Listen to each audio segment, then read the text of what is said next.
പിതാവിൻ്റെയും പുത്രൻ്റെയും പരിശുദ്ധാത്മാവിൻ്റെയും നാമത്തിൽ ആമേൻ. എൻ്റെ പ്രിയപ്പെട്ടവർ, ഇന്ന് മെയ് 27 ബുധനാഴ്ച. അമ്മേ പരിശുദ്ധ അമ്മേ, അമ്മേ പരിശുദ്ധമേ, ദൈവമാതാവേ, കൃപാസനത്തിലൂടെ ഞങ്ങൾക്കും ഞങ്ങളുടെ ദേശത്തിനും അമ്മ മധ്യസ്ഥം തേടി തന്ന എല്ലാ അനുഗ്രഹങ്ങൾക്കും കൃപകൾക്കും ഞങ്ങളിപ്പോൾ ഹൃദയം നിറഞ്ഞ നന്ദി പറയുന്നു. അമ്മേ പരിശുദ്ധമേ, ദൈവമാതാവേ, 2004 ഡിസംബർ 7 ഉച്ചകഴിഞ്ഞ് 2:30 കൃപാസനത്തിൽ സംഭവിച്ച അമ്മയുടെ പ്രത്യക്ഷപ്പെടലിനെ കുറിച്ച് തിരുസഭയ്ക്ക് സമർപ്പിച്ചിരിക്കുന്ന പഠനരേഖകളുടെ സഭാത്മകമായ പഠനം ആരംഭിക്കുവാൻ ഞങ്ങൾ പ്രാർത്ഥിക്കുന്നു. അമ്മേ പരിശുദ്ധമേ, ഭൂസ്വർലോകങ്ങളുടെ രാജ്ഞിയായ അങ്ങേയ്ക്ക് ഭൗമസംരക്ഷണത്തിനായി പ്രപഞ്ചപ്രകൃതിയെ തന്നെ തിരുസഭ പ്രതിഷ്ഠിക്കുവാൻ ഈ പ്രത്യക്ഷീകരണം വഴി ഇടയാക്കണമേ. പരിശുദ്ധമേ, ജപമാല മാതാവേ, സകല കൃപാസനം പ്രാർത്ഥനയോടും ചേർത്ത് ഞങ്ങളിപ്പോൾ പ്രാർത്ഥിക്കുന്ന ഈ കുടുംബത്തിന്റെ പ്രത്യേക നിയോഗം പറ മക്കളെ.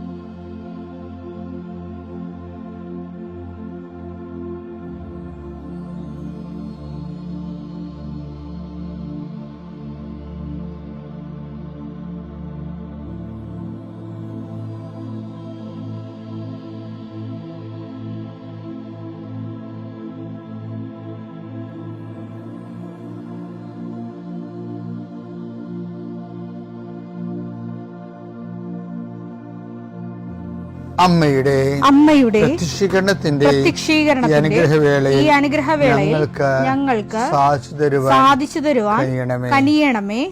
ആമേൻ. വിശ്വാസ പ്രമാണം. സർവശക്തനായ പിതാവും ആകാശത്തിന്റെയും ഭൂമിയുടെയും സൃഷ്ടാവുമായ ദൈവത്തിൽ ഞാൻ വിശ്വസിക്കുന്നു. അവിടുത്തെ ഏകപുത്രനും ഞങ്ങളുടെ കർത്താവുമായ ഈശോമിശിഹായിലും ഞാൻ വിശ്വസിക്കുന്നു. ഈ പുത്രൻ പരിശുദ്ധാത്മാവിനാൽ ഗർഭസ്ഥനായി കന്യകാമറിയത്തിൽ നിന്ന് പിറന്ന് പൊന്തിയോസ് പീലാത്തോസിന്റെ കാലത്ത് പീഡകൾ സഹിച്ച് കുരിശിൽ തറയ്ക്കപ്പെട്ട് മരിച്ച് അടക്കപ്പെട്ട് പാതാളങ്ങളിൽ ഇറങ്ങി മരിച്ചവരുടെ ഇടയിൽ നിന്ന് 3-ാം നാൾ ഉയർത്ത് സ്വർഗത്തിലേക്ക് എഴുന്നള്ളി സർവശക്തിയുള്ള പിതാവായ ദൈവത്തിന്റെ വലതുഭാഗത്തിരിക്കുന്നു. അവിടെ നിന്ന് ജീവിക്കുന്നവരെയും മരിച്ചവരെയും വിധിക്കുവാൻ വരുമെന്നും ഞാൻ വിശ്വസിക്കുന്നു. പരിശുദ്ധാത്മാവിലും ഞാൻ വിശ്വസിക്കുന്നു. വിശുദ്ധ കത്തോലിക്കാ സഭയിലും പുണ്യവാന്മാരുടെ ഐക്യത്തിലും പാപങ്ങളുടെ മോചനത്തിലും ശരീരത്തിന്റെ ഉയർപ്പിലും നിത്യമായ ജീവിതത്തിലും ഞാൻ വിശ്വസിക്കുന്നു. ആമേൻ. സ്വർഗ്ഗസ്ഥനായ ഞങ്ങളുടെ പിതാവേ, അങ്ങയുടെ നാമം പൂജിതമാകണമേ. അങ്ങയുടെ രാജ്യം വരണമേ. അങ്ങയുടെ തിരുമനസ് സ്വർഗത്തിലെ പോലെ ഭൂമിയിലും ആകണമേ. അന്നു വേണ്ടുന്ന ആഹാരം ഇന്ന് ഞങ്ങൾക്ക് തരണമേ. ഞങ്ങളോട് തെറ്റ് ചെയ്യുന്നവരോട് ഞങ്ങൾ ക്ഷമിക്കുന്നത് പോലെ ഞങ്ങളുടെ തെറ്റുകൾ ഞങ്ങളോടും ക്ഷമിക്കണമേ. ഞങ്ങളെ പ്രലോഭനത്തിൽ ഉൾപ്പെടുത്തരുതേ, തിന്മയിൽ ഞങ്ങൾ രക്ഷിക്കണമേ. ആമേൻ. നന്മ നിറഞ്ഞ മറിയമേ, സ്വസ്തി. കർത്താവ് അങ്ങയുടെ കൂടെ സ്ത്രീകളിൽ അങ്ങ് അനുഗ്രഹിക്കപ്പെട്ടവളാകുന്നു. അങ്ങയുടെ ഉദരത്തിൻ ഫലമായി ഈശോ അനുഗ്രഹിക്കപ്പെട്ടവനാകുന്നു. പരിശുദ്ധ മറിയമേ, തമ്പുരാന്റെ അമ്മേ, പാപികളായ ഞങ്ങൾക്ക് വേണ്ടി ഇപ്പോഴും ഞങ്ങളുടെ മരണസമയത്തും തമ്പുരാനോട് അപേക്ഷിക്കണമേ. ആമേൻ. എൻ്റെ മക്കളെ, നമ്മൾ ഇന്ന് പ്രാർത്ഥിക്കുമ്പോഴേ നമുക്കറിയാലോ, ആഴ്ച 2 പ്രാവശ്യം അല്ലെങ്കിൽ നമ്മൾ ഡോക്യുമെൻ്റ് വെച്ച് പ്രാർത്ഥിക്കും. അപ്പോൾ അതുകൊണ്ട് ഈ ഡോക്യുമെൻ്റൊക്കെ എടുക്കാനുള്ള ഞാൻ സമയം തരാം നിങ്ങൾക്ക്.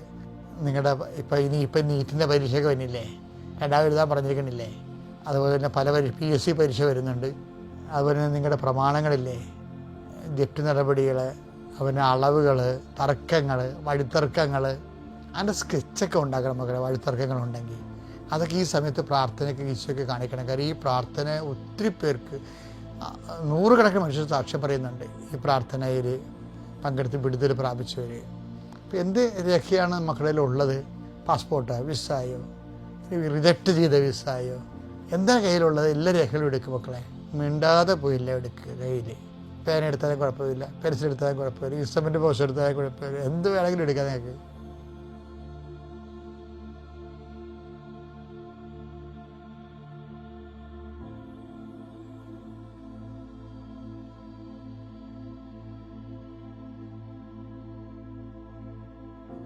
കർത്താവെ, നിൻ്റെ ഉന്നതമായ നാമത്തിന് സ്വസ്ഥം ചെയ്യുന്ന കർത്താവെ, അങ്ങയുടെ മക്കൾ അവരുടെ ജീവനോപാധികൾക്ക് മാധ്യമമായ എല്ലാ രേഖകളും അവരുടെ കൈകളിലേക്ക് അവർ കൊണ്ടുവന്നിരിക്കുകയാണ്.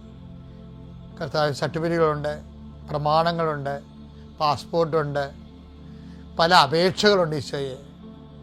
ചില ഹോസ്പിറ്റലുകളിലും ചില സ്ഥാപനങ്ങളിലൊക്കെ കൊടുത്തിരിക്കുന്ന അപേക്ഷകൾ, അതിന് തീരുമാനങ്ങളില്ല. വീടിന് നമ്പറിട്ട് കൊടുക്കാൻ വീണ്ടും നമ്പർ കിട്ടാൻ വേണ്ടി വില്ലേജ് ഓഫീസിൽ കൊടുത്തിരിക്കുന്നവരുണ്ട്, പഞ്ചായത്തിൽ കൊടുത്തിരിക്കുന്നവരുണ്ട്. പക്ഷേ ഇതുവരെ നമ്പറിട്ട് കിട്ടിയിട്ടില്ല. അതിൻ്റെ രേഖകളുണ്ട് ഞങ്ങളുടെ കയ്യിൽ. കാര്യം കർത്താവ് അടക്കത്തില്ലെന്ന് പറയുന്ന രീതിയിൽ റീസർവേക്ക് വെച്ചിരിക്കണം എന്നൊക്കെ പറഞ്ഞുകൊണ്ട് നമ്മളെ വിഷമിപ്പിക്കുന്ന രേഖകളുണ്ട്. നിങ്ങൾ ഓരോ സ്ഥലങ്ങളിലേക്ക് വിടാനുള്ള ജോബ് ആപ്ലിക്കേഷൻസ്, ജോലിക്ക് വേണ്ടിയുള്ള അപേക്ഷാ ഫോറങ്ങളുണ്ട് ഈശോയെ. കല്യാണ സർട്ടിഫിക്കറ്റുകൾ, അതുപോലെ തന്നെ കല്യാണക്കുറികൾ. ഇന്ന ദിവസങ്ങൾ കല്യാണം ഉള്ളത് കൊണ്ട് ആ കല്യാണം നടത്താനുള്ള കുറികൾ, ആൾക്കാർക്ക് കല്യാണക്കുറികൾ ഡിസ്ട്രിബ്യൂട്ട് ചെയ്യണമെന്ന് മുമ്പുള്ള ആദ്യത്തെ കുറികൾ, അതിൻ്റെ ഡിസ്ട്രിബ്യൂട്ട് ചെയ്ത് കഴിഞ്ഞുള്ള കുറികൾ എൻ്റെ മക്കൾ കയ്യിലെടുക്കുക. ഇപ്പോൾ പരിശുദ്ധ അമ്മ അതെല്ലാം ആസ്വദിക്കാൻ വേണ്ടി ഈശോയ്ക്ക് മധ്യസ്ഥം വഹിക്കേണ്ട സമയമാണ്. നിങ്ങളുടെ ആശുപത്രി ചീട്ടുകൾ, മരുന്നിൻ്റെ കുറിപ്പടികൾ, നിങ്ങളുടെ ടിക്കറ്റുകൾ, റെയിൽവേ ടിക്കറ്റാകാം, പ്ലെയിനിൻ്റെ ടിക്കറ്റാകാം, ടിക്കറ്റുകൾ. കർത്താവ്, നിൻ്റെ ഉന്നതമായ നാമത്തിന് സ്വസ്ഥം ചെയ്യുന്നു. കർത്താവ്, മക്കളുടെ കയ്യിൽ അവർ ഉയർത്തിയിരിക്കുന്ന രേഖകൾ അവരുടെ യാത്രയാണ്, അല്ലെങ്കിൽ അവരനുഭവിക്കുന്ന ഞെരുക്കമാണ്. ഇതിൻ്റെ തടസ്സങ്ങൾ, ഇത് ആര് വരികയാണ്, ഇത് ഏത് ഓഫീസിലാണ് തടസ്സങ്ങൾ ഇരിക്കുന്നത്, ഏത് നിയമമാണ് എൻ്റെ തടസ്സമായി മാറിയിരിക്കുന്നത്. യേശുക്രിസ്തു നാമത്തിൽ ഞാനത് ബന്ധിക്കുന്നു. അമ്മയെ, പരിശുദ്ധമേ, ദേവമാതാവേ, കുഞ്ഞുങ്ങളുടെ മക്കളുടെ കയ്യിരിക്കുന്ന എല്ലാ രേഖകളും, ക്വസ്റ്റ്യൻ പേപ്പറുകൾ, ആൻസർ പേപ്പറുകൾ, പാസ്പോർട്ടുകൾ, വിസകൾ, അതുപോലെ തന്നെ സ്ഥലത്തിൻ്റെ ജപ്തി നടപടിയുടെ രേഖകൾ, പ്രമാണരേഖകൾ, പട്ടയത്തിൻ്റെ രേഖകൾ, ചിട്ടിയുടെ പേപ്പറുകൾ, കടങ്ങൾ, എന്തെല്ലാം രേഖകളാണ് അതെല്ലാം കർത്താവിൻ്റെ വിശുദ്ധമായ രക്തത്തെ തളിക്കപ്പെടട്ടെ എന്ന് പ്രാർത്ഥിക്കുന്നു. എൻ്റെ കർത്താവിൻ്റെ ഉന്നതമായ നാമത്തിൽ ആസ്വദിക്കണമേ. രോഗികളെ ആസ്വദിക്കുന്നു, ജീവിത പ്രതിസന്ധിയിലിരിക്കുന്നവരെ ആശീർവദിക്കുന്നു. തൊഴുത്തിലും അതുപോലെ ആനിമ ഫാമിലും കോഴി വളർത്തുന്ന സ്ഥലങ്ങളിലും പലതരത്തിലുള്ള രോഗങ്ങളുമെല്ലാം ജീവിതമാർഗ്ഗങ്ങൾ മുട്ടിപ്പോവുകയും മൃഗങ്ങൾ മരിക്കുകയും പ്രസവിക്കാതെ പ്രസവം മുട്ടിയിരിക്കുകയും വരുമാനം ഇല്ലാതെ വിഷമിക്കുകയും ചെയ്യുന്ന എല്ലാ മേഖലകളും കർത്താവേ, നമ്മൾ ഉണ്ടാക്കുന്ന ഉൽപ്പന്നങ്ങൾ വിറ്റഴിക്കാൻ പറ്റാത്ത അവസ്ഥയിൽ വീട്ടിൽ കുന്നുകൂടി കിടക്കുന്നവരുണ്ട്, കുരുമുളകും ഏലവും ഉൾപ്പെടെ.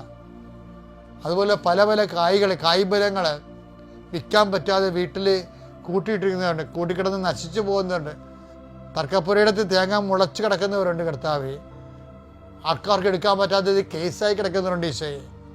അതിനെ മേലെല്ലാം എസക്കേൻ്റെ താഴെ അസ്ഥികളുടെ താഴെ എന്ന പോലെ കർത്താവിൻ്റെ ആത്മാവ് ജ്വലിച്ചുകൊണ്ട് ബന്ധങ്ങൾ അഴിഞ്ഞു മാറട്ടെ പ്രാർത്ഥിക്കുന്നു.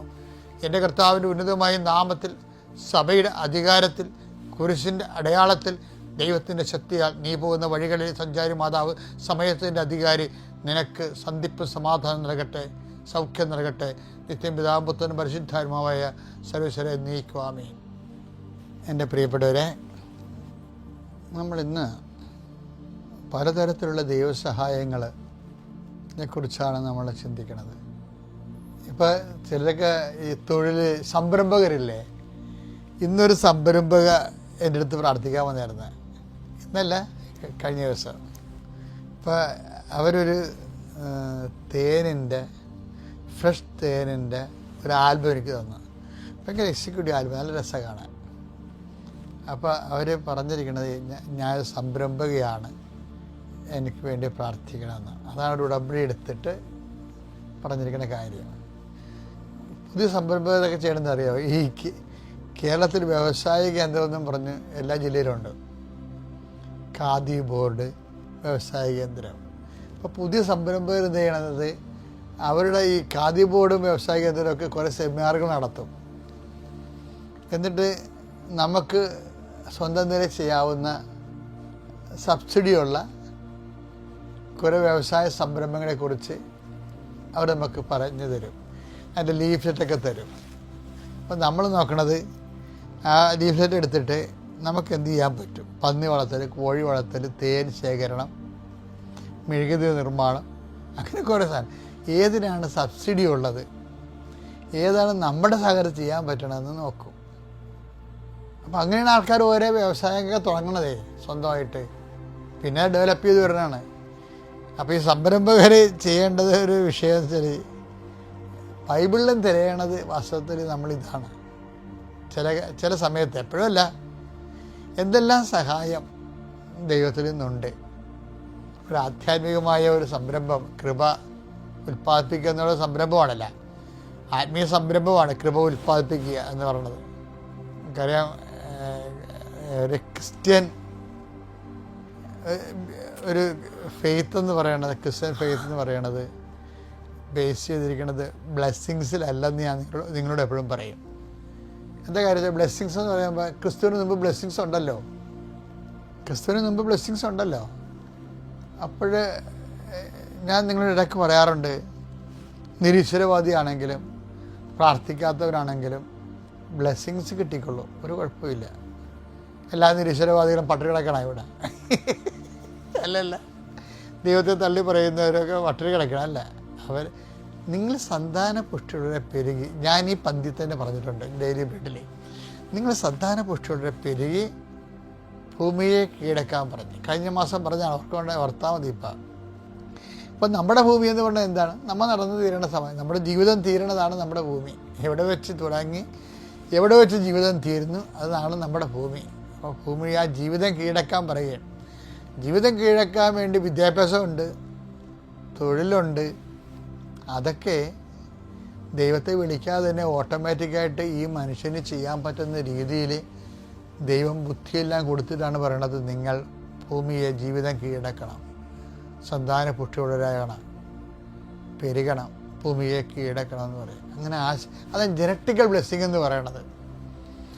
അതുകൊണ്ടാണ് നമ്മൾ പിന്നെ ഞങ്ങൾക്ക് തന്നെ ആവശ്യം, പള്ളിയിൽ പോകേണ്ട വല്ല ആവശ്യമുണ്ട്, ഞങ്ങൾക്ക് ജീവിക്കാനുള്ള മാർഗ്ഗം ഉണ്ടെന്നൊക്കെ പറയുന്നുണ്ട്. അങ്ങനെയൊക്കെ ദൈവത്തോട് അടുത്ത് നിൽക്കുന്നവർ ആക്ഷേപിക്കണ ഈ വിവരമില്ലായ്മ പറഞ്ഞുകൊണ്ട് കൊട്ടിഘോഷിച്ചുകൊണ്ടാണ്. എന്താ കൊട്ടിഘോഷിക്കേണ്ട കാര്യമില്ല, നിങ്ങളതൊന്നും കേൾക്കാൻ പോകരുത്.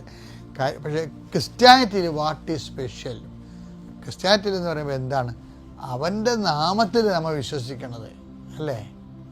അവൻ്റെ നാമത്തിൽ. യോഹന്നാൻ 1:16 അവന്റെ പൂർണ്ണതയിൽ നിന്ന് നാം എല്ലാം കൃപയ്ക്കുമേൽ കൃപ സ്വീകരിച്ചിരിക്കുന്നു. ഇനി അവന്റെ നാമത്തിൽ വിശ്വസിക്കുന്നവർ 12 തന്നെ സ്വീകരിച്ചവർക്കെല്ലാം തന്റെ നാമത്തിൽ വിശ്വസിക്കുന്നവർക്കെല്ലാം ദൈവമക്കളാകാൻ അവൻ കഴിവ് നൽകി. ഇപ്പൊ ദൈവമക്കളാകാനുള്ള ഒരു അടിസ്ഥാന സ്റ്റാറ്റസ് കിട്ടിക്കഴിഞ്ഞാൽ പിന്നെ ഉള്ളത് എന്താണ്? കൃപയ്ക്കുമേൽ കൃപയാണ്.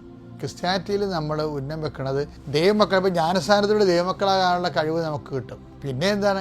ജ്ഞാനസ്ഥാനം കൊണ്ട് നിൽക്കണില്ല, നമ്മുടെ ജീവിത വിഷയങ്ങളെ, ജീവിത പ്രശ്നങ്ങളെ വിശ്വാസബദ്ധമായിട്ട് ഈ പ്രസരണ നഷ്ടമില്ലാതെ ഏകാഗ്രതയോടുകൂടി ദൈവത്തെ ഫോളോ ചെയ്ത് പോകുന്നവർക്കാണ് കൃപയ്ക്ക് മേൽകൃപയെന്ന് പറയുന്നത്. കൃപയെന്ന് മാത്രം പറഞ്ഞാൽ മതി. മേൽകൃപയെന്ന് പറയുന്നത് അക്വയർഡ് ഗ്രേസാണ്, ആർജിത കൃപ. ദൈവം ഒരു പ്രൊജക്റ്റ് തരുമ്പോൾ ആ പ്രോജക്റ്റ് വെച്ചിട്ട് ഓട്ടിസമൊക്കെ ഉള്ള കുഞ്ഞുങ്ങളല്ലേ, ഇന്ന് കഴിഞ്ഞ ദിവസങ്ങളിൽ ഞാൻ എത്ര കുഞ്ഞുങ്ങൾക്ക് വേണ്ടി പ്രാർത്ഥിച്ചത്. അയ്യോ, കുഞ്ഞുങ്ങൾ അത്താരെ വരും, അവർ പരക്കം പാഞ്ഞ് പ്രാന്ത് പിടിച്ച് ഓടും. അവിടെ പുറകെ അപ്പനോടും, അപ്പന ഓടിക്കൊണ്ടുവരുമ്പോൾ അവർ കിടന്ന് കാറും. അപ്പം നമുക്ക് ഭയങ്കര സങ്കടം തോന്നും. ശരിക്കും നമുക്ക് സങ്കടം തോന്നുന്നത് വെച്ച് കഴിഞ്ഞാൽ ഈ അപ്പൻ എൻ്റെ പുറകെ ഓടുകയാണ്. ചില കുഞ്ഞുങ്ങളെ നമുക്ക് ജോലിക്കും പോകാൻ പറ്റത്തില്ല, ചിലർക്ക് ആരും എക്കത്തുമില്ലല്ലോ. അപ്പോൾ ഇതെന്ന് പറയണത്, ഈ സംഭവം എന്ന് പറയണത് ഇങ്ങനെ വന്നു കഴിഞ്ഞാൽ ഈ മേൽകൃപ എന്ന് പറയുന്ന സാധനം ഇതുപോലെ എക്സ്ട്രാ ഇപ്പം വിശേഷവിധിയായി നിങ്ങൾ എന്താണ് ചെയ്യുന്നത് എന്ന് കർത്താവ് ചോദിച്ചില്ലേ? മത്തായി 5:46 നിങ്ങളെ സ്നേഹിക്കുന്നവരെ നിങ്ങൾ സ്നേഹിച്ചാൽ നിങ്ങൾക്ക് എന്ത് പ്രതിഫലമാണ് ലഭിക്കുക? എന്ത് പ്രതിഫലമാണ് ലഭിക്കുക? ചുങ്കക്കാർ പോലും അത് തന്നെ ചെയ്യുന്നില്ലേ? സഹോദരങ്ങളെ മാത്രമേ നിങ്ങൾ അഭിവാദനം ചെയ്യുന്നുള്ളൂവെങ്കിൽ വിശേഷവിധിയായി എന്താണ് നിങ്ങൾ ചെയ്യുന്നത്? വിശേഷവിധിയായി എന്താണ് നിങ്ങൾ ചെയ്യുന്നത്? ഇപ്പൊ ദൈവത്തിന്റെ മനസ്സിരിപ്പ് എന്താണ്? നമ്മൾ കോമൺ ആയിട്ട് ആൾക്കാർ ചെയ്യുന്നതിനേക്കാൾ വിശേഷവിധിയായി ചെയ്യേണ്ടി വരും. അവിടെയാണ് ഈ ഗ്രേസ് അപ്പോൺ ഗ്രേസ്, കൃപയ്ക്ക് മേൽ കൃപ. അപ്പൊ വിശേഷവിധിയായി നമ്മൾ ചെയ്യുന്നതിനാണ് ഈ ആർജിത കൃപ കിട്ടണത്, മേൽകൃപ കിട്ടണത്. ഇപ്പൊ വിശേഷവിധിയായി നമ്മൾ ചെയ്യണമെന്നില്ല, നമ്മുടെ ജീവിതത്തിൽ സംഭവിച്ചാൽ മതി. ഇപ്പൊ എൻ്റെ അനിയൻ്റെ മകന് ഓട്ടിസം ഇല്ല, പെങ്ങളുടെ മകൾക്ക് ഓട്ടിസം ഇല്ല, പക്ഷെ എൻ്റെ മകന് ഓട്ടിസം ഉണ്ട്. ഇപ്പൊ നമ്മൾ ഭാര്യയോട് പറയാം, നീ കൊണ്ടുവന്ന അടി നീ കൊണ്ടുവന്നതാണ്. അങ്ങനെ പരസ്പരം പഴിയാനോ കുറ്റപ്പെടുത്തുന്ന ഒരു കാര്യമില്ല. അതുകൊണ്ട് ഈ ഇരുട്ട് കൊണ്ട് ജീവിതത്തിൻ്റെ ദൂരം അടക്കാൻ പറ്റത്തില്ല. മറിച്ച് അത് നമ്മൾ കർത്താവിൻ്റെ നാമത്തിൽ എടുക്കുമ്പോൾ വിശേഷവിധിയായി നീ എന്താണ് ചെയ്യുന്നത്, വിശേഷവിധിയായി നീ എന്താണ് സഹിക്കുന്നത്. അപ്പം നിനക്ക് ഉത്തരവായി. ഓരോ ഓട്ടിസം രോഗികളും അതുപോലെയുള്ള ഇപ്പം അപ്പനോ അമ്മയോ ആരെങ്കിലും എക്സ്ട്രാ നിനക്ക് സഹനം വരണ എല്ലാം കൃപയുടെ വാതിലാണ്. അപ്പം നിങ്ങൾ ചോദിക്കും, ഈ കൃപ എന്തിനാ, എനിക്ക് വെട്ടിപ്പുഴുക്ക് തിന്നാനാണെന്ന് വിചാരിക്കുക. അങ്ങനെ ചോദിക്കാൻ കുഴപ്പമില്ല. കൃപയുടെ വില അറിയാൻ മേലാത്തവരെ. കാര്യം എൻ്റെ മക്കളെ, ഇതിൻ്റെ പ്രശ്നം വെച്ച് കഴിഞ്ഞാൽ ഇതിനെക്കുറിച്ച് കൃത്യമായ ഒരു അറിവ് വേണം. എന്താ കാര്യത്തിൽ ഇപ്പം ഞാനെപ്പോഴും പറയത്തില്ലേ, നിങ്ങളെ ടീച്ച് ചെയ്യാൻ വേണ്ടിയാണ് മാതാവ് എനിക്ക് പ്രത്യക്ഷപ്പെട്ടതെന്ന് ഞാൻ വിശ്വസിക്കുന്നത്. അല്ല, മാതാവ് പ്രത്യക്ഷപ്പെട്ടതുകൊണ്ട് എനിക്ക് പ്രത്യേകിച്ച് വല്ല പ്രയോജനം ഉണ്ടായ. സഭയെന്നും കുറേ ആക്ഷേപങ്ങൾ ആദ്യകാലങ്ങൾ കേട്ടു, പുറത്തുള്ളവരും കുറേ വിമർശിച്ചു. ചിലർ ഇപ്പോഴും പറയുന്നുണ്ട് കള്ളത്തരമാണെന്ന് പറയുന്നുണ്ട്. അതാണ് എനിക്ക് കിട്ടിയത്. നിങ്ങൾക്കറിയാമല്ലോ, എനിക്ക് കിട്ടിയതാണ് ഇത്. അങ്ങേര് കണ്ട ഓരോ കാര്യം ചെയ്യാൻ കണ്ടില്ലേ, അത് കമൻ്റൊക്കെ കിട്ടിയാൽ മതി. അപ്പോൾ എനിക്ക് ചിരി വരും. എന്താ കാര്യം? മാതാവ് പ്രത്യക്ഷപ്പെട്ടത് കൊണ്ടും ദുരന്തമുണ്ടാകാൻ പ്രാർത്ഥിക്കുന്നത് കൊണ്ടും എൻ്റെ അക്കൗണ്ടിലേക്ക് വന്നത് എന്താണ്? ഈ കാട്ടുകള്ളെന്നുള്ള വിളിയാണ്. അത് മറ്റവർക്കില്ലല്ലോ. അതാണ് എനിക്ക് വിശേഷവിധിയായിട്ടുള്ളത്. ആ വിശേഷവിധി എന്ന് പറയുമ്പോൾ നമ്മൾക്കിപ്പോൾ ഓട്ടിസൺ അല്ലെങ്കിൽ പാരലൈസ്ഡ് ആയിട്ടുള്ള മാതാപിതാക്കന്മാർ, അപ്പം ഇങ്ങനെ എന്തെങ്കിലും വിശേഷവിധിയായി എന്താണ് ചെയ്യണമെന്ന് ചോദിക്കുമ്പോഴും നമുക്ക് ചെയ്യണത് പോലെ തന്നെയാണ് വിശേഷവിധിയായി നിങ്ങൾ എന്താണ് സഹിക്കുന്നത് എന്ന് പറഞ്ഞാൽ, എൻ്റെ ദൈവപൈതലെ, നിനക്കത് അക്കൗണ്ട് അതിനൊരു മറുപടി പറയാനുണ്ടെങ്കിൽ നീ കൃപയുടെ വാതിലാണ്. അപ്പം നിങ്ങൾ ചോദിക്കരുത് ആ കൃപ കിട്ടിയിട്ട് എന്തിനാണെന്ന്. എന്താ കാര്യത്തിൽ നമ്മുടെ നിത്യജീവിതം എന്താണ്? ദൈവത്തെ മുഖാഭിമുഖം കണ്ട് ആനന്ദിക്കുന്നത് നമ്മൾ കരിസത്തിൽ പറയും. പക്ഷേ നിങ്ങൾക്കറിയാമല്ലോ, ദൈവത്തെ എനിക്ക് സ്വർഗത്തെക്കുറിച്ച് നല്ലൊരു അനുഭവജ്ഞാനം ഉണ്ടെന്നാണ് എൻ്റെ ഒരു ധാരണ. വെച്ചാലും ദൈവത്തെ, നമ്മുടെ ആത്മാവ് ദൈവത്തിലാണ് ഏറ്റവും കൂടുതൽ സന്തോഷിക്കുന്നത്. അപ്പോൾ ദൈവത്തിൻ്റെ സാന്നിധ്യം ആകുമ്പോൾ തന്നെ ആത്മാവിലെ ആനന്ദം നിറയും. ആനന്ദത്തിൻ്റെ ഒരു ഗ്രഡേഷൻ ഉണ്ടല്ലോ, നിത്യാനന്ദം എന്ന് പറയാം അതിന്. വെച്ചാൽ അതൊരിക്കലും അസ്തമിക്കത്തില്ല. ഞാൻ നിനക്ക് നൽകുന്ന സന്തോഷം ആരും നിങ്ങൾ എടുത്തു കളയത്തില്ലെന്നാണ് പറയണത്. എടുത്തു കളയാത്ത സന്തോഷം. അപ്പം അതിനു വേണ്ടിയുള്ള പക്ഷെ അത് പേയ്മെൻ്റാണത് ഭയങ്കര. കാരണം ക്രിസ്തു അത് നേടിയെടുത്തത് കൊടോര സഹനങ്ങളിലൂടെയല്ലേ. അവൻ വില കൊടുത്തെന്നൊക്കെ പറയണത്. അപ്പം അവൻ നേടിയെടുത്ത ഒരു ആത്മാവിൻ്റെ അനന്ത സാധ്യതയിലേക്ക് നമുക്ക് അവകാശം കിട്ടുന്നതിന് വേണ്ടി വിശേഷവിധിയായി നീ എന്താണ് സഹിക്കുന്നത്? ഇപ്പം ഒരു കാത്തലിക്കിന് വാസ്തവത്തിൽ ഇങ്ങനെയുള്ള വിഷയങ്ങൾക്ക് കൃത്യമായ രീതിയിലുള്ള വ്യക്തമായ മറുപടികളും ഉത്തരങ്ങളും ഉണ്ട്. പക്ഷെ നിങ്ങൾക്കറിയാം, ഇതൊക്കെ വരുമ്പോൾ പറയാൻ എളുപ്പവും കേൾക്കുമ്പോൾ മനസ്സിലാകുകയും ചെയ്യുമെങ്കിലും അനുഭവിക്കുമ്പോൾ അപ്പോൾ തണുപ്പ്. ഇപ്പോൾ ചില ആൾക്കാർ ഇവിടുന്ന് മൂന്നാർ പോയായിരുന്നു കഴിഞ്ഞ ഒരു 3-4 മാസം മുമ്പ്. മൂന്നാർ മഞ്ഞ് പെയ്തെന്നും പറഞ്ഞു പോയി. ഇനി സ്വിറ്റ്സർലൻഡ് ഇവിടെയാണെന്ന് പറഞ്ഞുകൊണ്ട് ആൾക്കാർ, നമ്മുടെ ചെറുപ്പക്കാരൊക്കെ വണ്ടിയെടുത്ത് മൂന്നാറിൽ പോയി. അവർ മഞ്ഞ് വീടൊക്കെ കണ്ട്. കാലാവസ്ഥയ്ക്ക് ഭയങ്കര, ഇപ്പോൾ ക്ലൈമറ്റ് ചേഞ്ച് ഭയങ്കരമാണല്ല.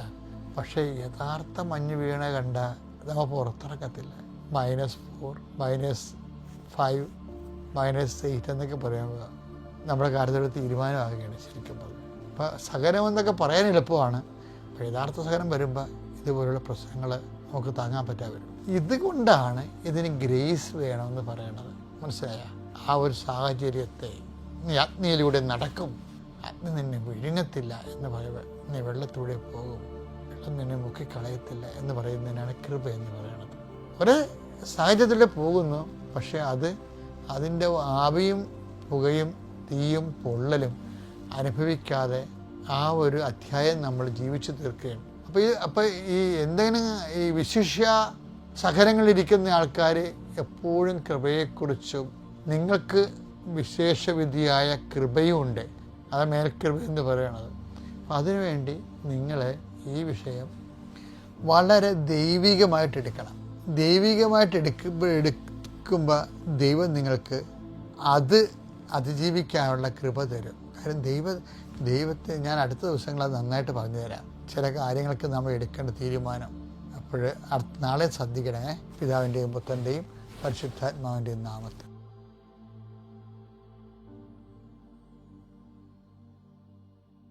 അത്യപൂർവ ദൈവാനുഭവങ്ങൾ ഇനി നിങ്ങൾക്കും സ്വന്തം. ഈ യൂട്യൂബ് ചാനൽ ഇതുവരെ സബ്സ്ക്രൈബ് ചെയ്തിട്ടില്ലെങ്കിൽ ഇപ്പോൾ തന്നെ സബ്സ്ക്രൈബ് ചെയ്യുക. ഈ വീഡിയോ ഇപ്പോൾ തന്നെ നിങ്ങളുടെ സുഹൃത്തുക്കൾക്ക് ഷെയർ ചെയ്തുകൊണ്ട് കർത്താവിന്റെ പ്രേക്ഷിതരാകുക.